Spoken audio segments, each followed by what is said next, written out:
Hello, everyone, and welcome to Season 3 of All Four Downs podcast. I'm your host, Ovi Muniz. The USA Today Coaches Poll released this week has Alabama at number 1, Ohio State at number 2, and the National Championship at number 3. The AP preseason top 25 is not scheduled until August 15. However, I will be giving you my full depth on my top 25 with a focus on the top 10 teams. So check this out. Rankings 21 through 25. I got Miami Hurricanes, Kentucky, Pittsburgh, North Carolina, and Utah. Now, Utah is ranked in the top 10 in USA Today.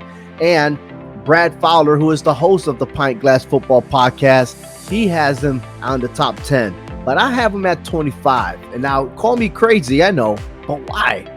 I tell you that the Utah Utes are never consistent. The school receives the votes, but usually loses 3 or 4 games at best.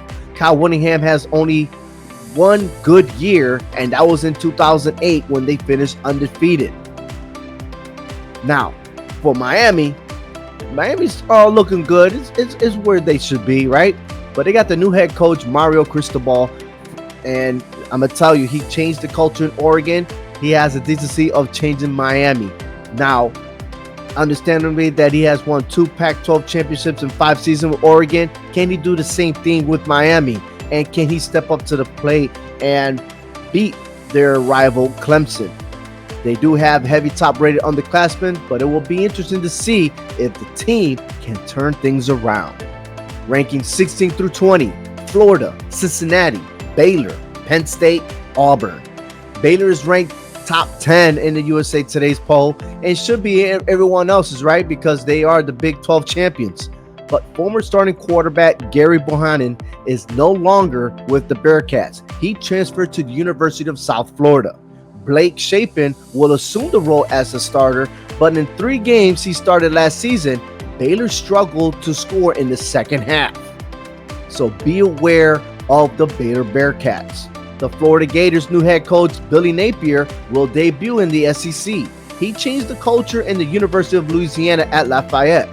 Only 4 seasons as the head coach, and the last 2, Napier put Louisiana on the map, ranked top 25 both times. Epic games against Coastal Carolina and Appalachian State. Now, Napier will have to concentrate on new rivals like Georgia, Florida State, and Tennessee.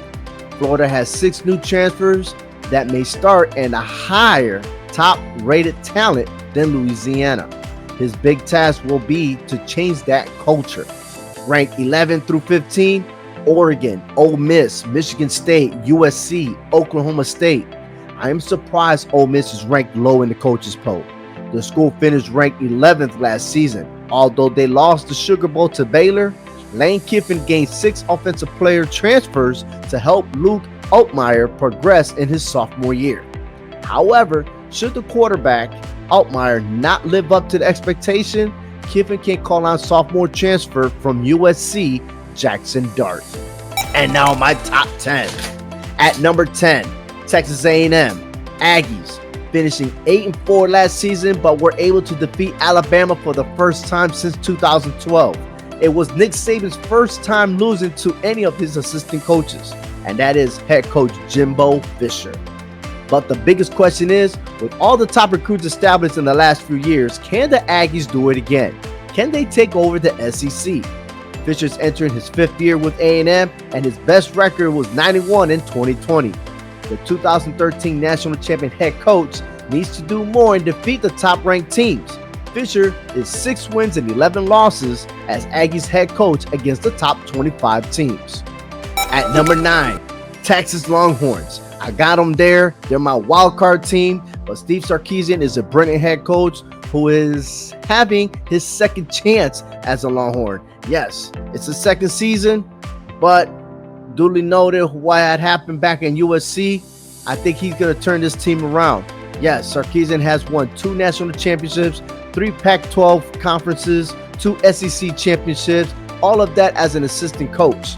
And I'm telling you, this guy's ready to make Texas Longhorns great. And this could be the last year for the Texas Longhorns in the Big 12 because they are projected to go next year to the SEC. And speaking about SEC, they do have a game against Alabama. At number 8, LSU.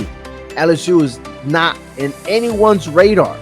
Brian Kelly left Notre Dame to become the new head coach of the LSU Tigers.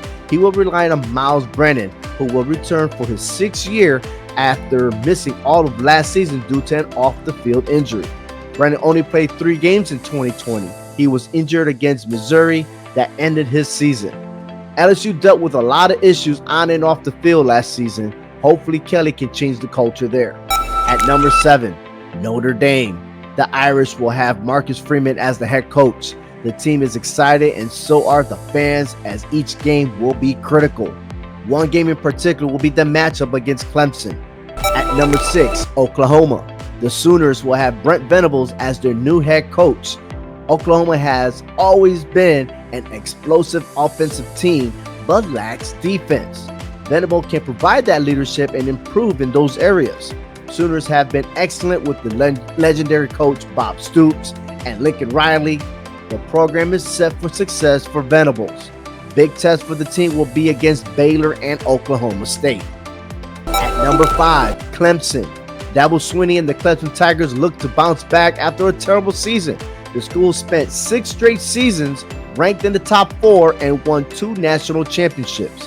The team is solid and set their comeback on recapturing the ACC and a revenge against Notre Dame. At number 4, Michigan. The Wolverines had an outstanding season, making it to the college football playoffs. Their biggest accomplishment was defeating the Ohio State Buckeyes. If they're going to repeat again, they must beat the Buckeyes in Ohio. At number 3, Ohio State. CJ Stroud came short of winning the Heisman Trophy. He should be the favorite to win it this season. Only a redshirt sophomore, Stroud is ready to produce and lead the Buckeyes to the promised land. At number 2, Georgia. The national champions will not get the respect they deserve. For this reason, the Bulldogs lost the SEC championship to Alabama, but won the title game in their rematch. Georgia lost a lot of key players in the NFL draft, but have Stetson Bennett returning for his final year. This is why Georgia is not ranked number 1. And at number 1, Alabama. Nick Saban had appeared in 6 of the 7 national championship games. He has won 6 national championships. In 2008, Alabama finished with a 12-2 record. The following year, 14-0, winning the national championship. Again happened in 2019, finished with the 11-2 record. In 2020, Alabama went 13-0 with a national championship. Last season, the team finished 13-2, losing the national championship to Georgia. Can Alabama reach the national championship and win this year? That is the big question. And quite simply, I'm going to tell you right now, Alabama and Ohio State are probably the most favorites to make it to the national title game. But week 1 of the college football season starts on August 27th through September 5th. Get your tickets, get your popcorn, prepare your grills, because it's going to be another exciting college football season, and the All 4 Downs podcast will cover each down for you. Follow and subscribe to our YouTube channel or wherever you listen on your favorite podcast platform.